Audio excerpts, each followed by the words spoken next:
Hello, আজকে আমি দোপাটি ফুল গাছের চারাগুলো লাগাবো। এগুলো আমার মা কালকে নিয়ে এসেছে একজনের থেকে চেয়ে। তো এই ক্যাপসিকাম গাছগুলো আমি তুলে ফেলে দিচ্ছি, কারণ এতে আজ পর্যন্ত ক্যাপসিকাম হয়নি।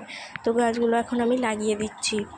আর মাটিটা কিন্তু ভিজেই ছিল, তাই জল দেওয়ার কোনো প্রয়োজন নেই। আর এই দোপাটি গাছের গোড়াটা ভেঙে গেছিলো, হবে কি না জানি না, তবে বসিয়ে দিয়েছিলাম। আর এই টবটাতেও বসাচ্ছি, এটাতে তো আমি ভেবেছিলাম ড্রাগন ফ্রুটের গাছ লাগাবো, তবে এখন যেহেতু দোপাটি গাছগুলো আছে তাই বসিয়ে দিচ্ছি এর মধ্যে। তো দেখো আমি গাছগুলো কিন্তু বসিয়ে দিচ্ছি। আর আগের ভিডিওতে একজন নাম নিতে বলেছিল, ইভা, তোমাকে হাই।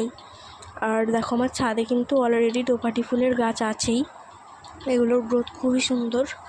আর আমি ড্রাগন ফ্রুটের গাছও বসিয়েছি, দেখো এই ডাবাটা থেকে তুলেই টবটার মধ্যে কিন্তু আমি লাগিয়েছি। আর খুব সুন্দর গ্রোথ হয়েছে এই কদিনে, আস্তে আস্তে টিউ দিয়ে ঝুলে যাচ্ছে।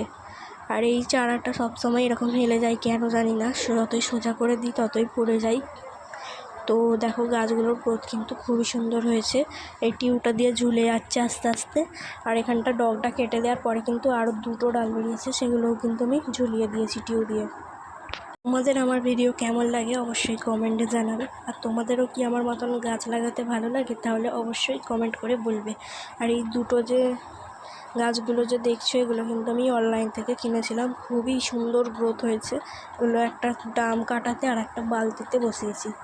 আর ডালটা কিছুতেই সোজা হয় না। আর দেখো পার্সেলেন্ডও ফুল ফুটেছে। আর এই কলাবতী গাছটাতে কিন্তু এই ফার্স্ট টাইম কুড়ি এসছে। ফুলটা ফুটলে কেমন লাগে তোমরা যদি দেখতে চাও অবশ্যই আমাকে কমেন্ট করে জানাবে। আর আজকের মতন চলি।